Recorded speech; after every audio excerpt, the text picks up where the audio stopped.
hukum harta gonogini. Dipukul rata ketika seseorang meninggal dunia, baik suami atau istri, maka harta yang dikumpulkan secara bersama-sama oleh suami istri sejak perkawinan sampai berpisah, maka harta itu menjadi harta bersama yang dibagi rata 50%, 50%.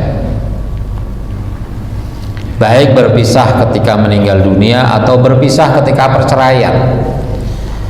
Sehingga kalau ada orang yang bercerai, maka harta yang dikumpulkan selama pernikahan, maka harta itu menjadi bersama, harta bersama, dan tidak dibedakan mana yang bekerja dan mana yang tidak bekerja. Ketika suami istri sama-sama bekerja, harta yang dikumpulkan selama pernikahan yo dibagi dua. Ketika yang bekerja adalah suami saja, istri tidak bekerja, maka juga hukumnya sama, harta dibagi dua. Atau sebaliknya, suami yang tidak bekerja, istri yang bekerja, ketika meninggal dunia, harta yo dibagi sama. Nah, itu hukum yang berlaku ya, di kompilasi hukum Islam. Yang tidak menjadi harta bersama adalah harta yang diperoleh sebelum pernikahan ya. Jadi ketika masih muda dia sudah memiliki kekayaan, maka harta itu tidak menjadi harta bersama. Atau harta hadiah, ada orang ngasih mobil pada posisi sudah menikah, maka harta yang menjadi harta hibah atau hadiah itu tidak menjadi harta bersama. Atau harta warisan dari orang tuanya, suami dapat warisan dari keluarganya, istri dapat harta warisan dari keluarganya, maka harta itu tidak menjadi harta bersama. Jadi harta yang murni diperoleh dari kerjanya, baik suami atau istri,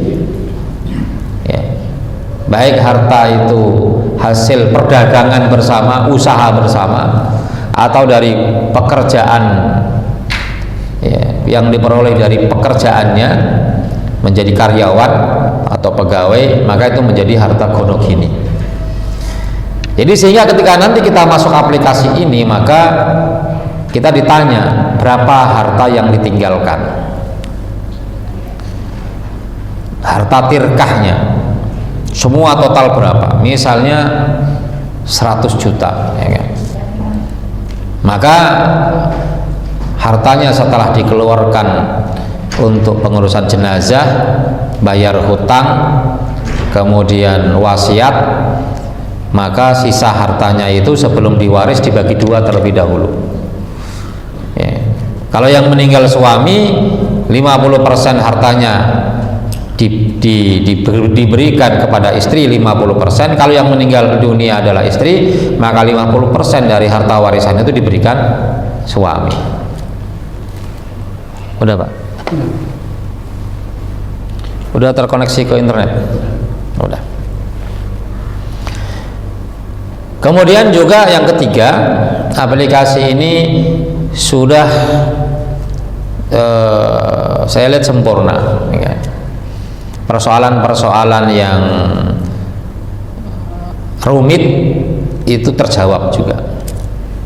Misalnya masalah waktu itu kita pernah bahas tentang umariyatain ya, umariyatain artinya waktu itu kasusnya adalah ketika ada orang meninggal dunia, meninggalkan pasangannya, suami atau istri, dan kedua orang tuanya, maka ibu mendapatkan sepertiga, bukan dari seluruh harta, tapi sepertiga dari sisa harta setelah diberikan kepada pasangannya. Itu sudah terakomodir di situ. Padahal itu persoalan pengecualian dari kaidah umum. Juga aplikasi ini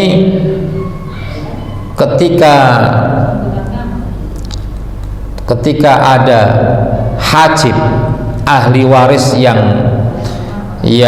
memahjub, ya, ahli waris yang menghalangi lainnya, itu juga sudah otomatis ahli waris yang terhalang itu tidak muncul.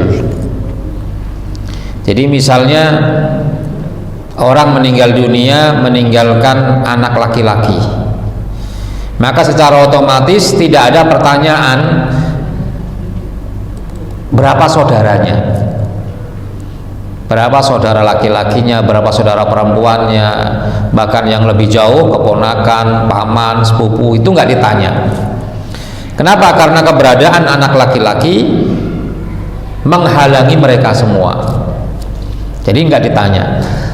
Tapi kalau kita menyebutkan si mayit ini memiliki anak perempuan saja, keturunan perempuan saja, juga tidak ada bapak, maka ditanya punya saudara berapa, saudara laki-laki berapa, saudara perempuan berapa.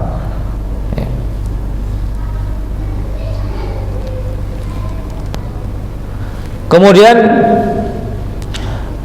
menggunakan aplikasi ini kita harus memiliki dasar ilmunya, ya. Jadi kalau tidak memiliki dasar, maka juga akan mengalami kesulitan. Sehingga alhamdulillah kita hampir 1 tahun sudah mempelajari dasar-dasarnya, sehingga paling tidak hasil dari penghitungan i-waris ini kita memiliki bayangan dan tahu alasannya.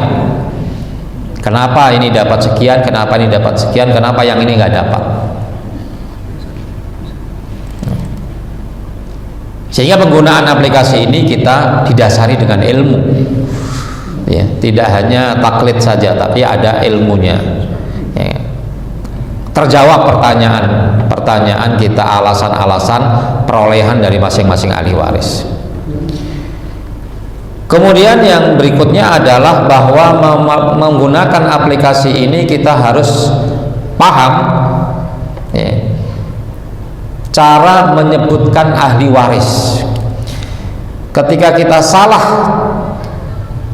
menyebutkan ahli waris, maka aplikasi ini akan membaca apa yang kita tulis, ya, apa yang kita contreng di situ. Bagaimana menggunakan atau menyebutkan ahli waris? Menyebutkan ahli waris startingnya itu dari si mayit. Startingnya itu dari si mayit.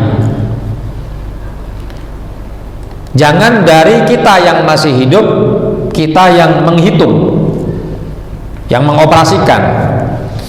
Karena pasti akan salah kalau startingnya dari kita. Startingnya adalah dari si mayit. Sehingga membahasakannya adalah ketika ada orang meninggal dunia, maka dia meninggalkan anak laki berapa, anak perempuan berapa, bapak, ibu, atau suami, atau istrinya berapa. Bukan dengan mengatakan, menyebutkan ahli waris, misalnya ada orang meninggal dunia meninggalkan ibu saya. Ibu saya itu kan berarti saya sebagai orang yang menghitung, yang meninggal adalah bapak saya. Lalu kita sebut di situ ibu, maka nanti akan berbeda dalam penghitungannya. Padahal yang dimaksud dengan ibu oleh kita itu disebut istri oleh aplikasi. Kita tidak boleh menyebutkan meninggalkan ahli waris saudara saya. Kita tulis di situ saudara.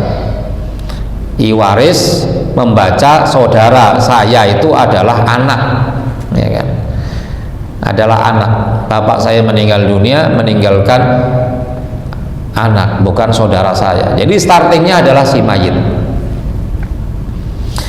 Kalau kita sudah benar dalam menyebutkan ahli waris, maka insya Allah kita akan benar dalam penghitungannya.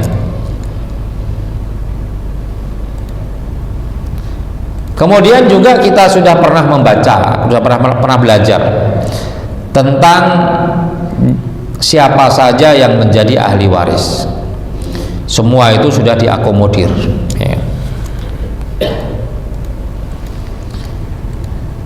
Ada 25 ahli waris yang sudah kita sebutkan pada saat itu, dari jenis laki-laki, 10 dari jenis perempuan.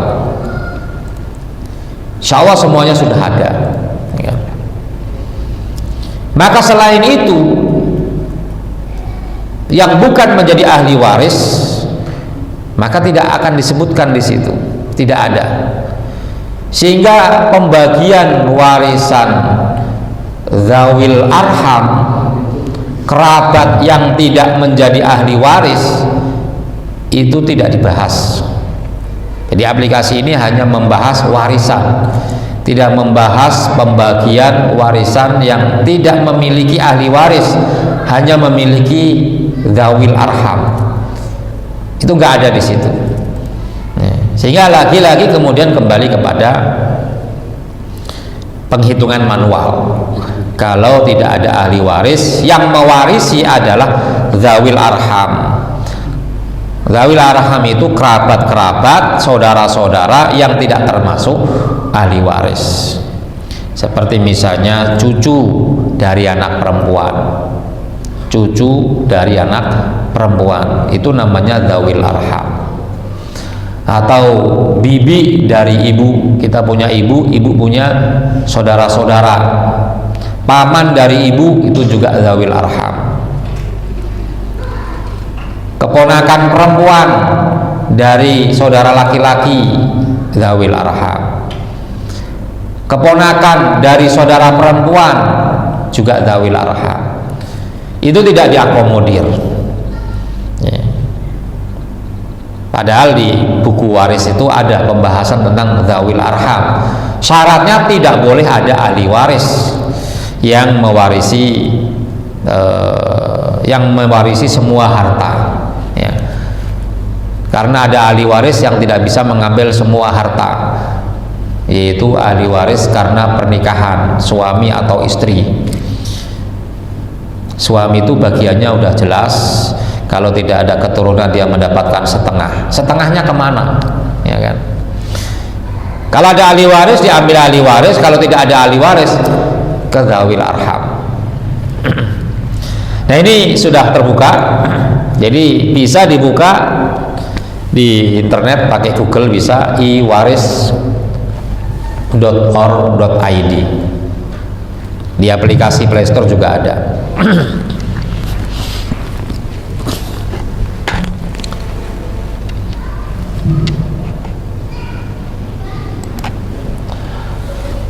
Nah, ini bahasanya tirkah. Tirkah itu adalah harta peninggalan, harta yang ditinggalkan.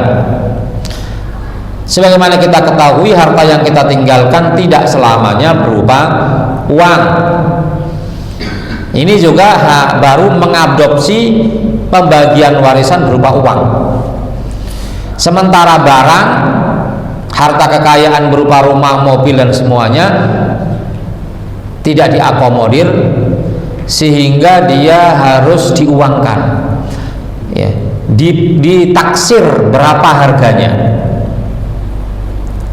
Jadi rumah misalnya 200 juta, mobil misalnya 100 juta, emas-emasan misalnya 50 juta, ditaksir, dikumpulkan jadi satu, taruh di situ jumlahnya,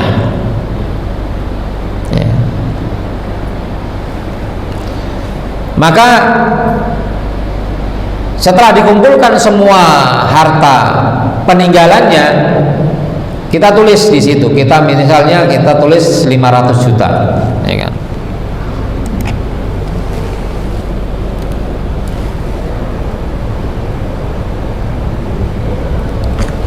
$500 juta, bener nggak itu nolnya? Ya. Mewarisnya yang meninggal dunia ditanya, laki-laki atau perempuan? Kalau laki-laki berarti kemungkinan punya istri, kalau perempuan berarti kemungkinan punya suami. Misalnya yang meninggal dunia ini laki-laki, yang meninggal dunia laki-laki, maka ditanya sebelum diwaris, kenapa namanya tirkah bukan harta warisan? Harta warisan itu berada di level yang keempat. Pertama ditanya dulu, ini kurang di pertanyaannya nih, harusnya adalah pengurusan jenazah dulu. Ya, tapi pengurusan jenazah tidak selamanya dikeluarkan uang. Kadang-kala pengurusan jenazah itu nggak mengeluarkan uang sama sekali, ada yang lembaga sosial yang nanggung.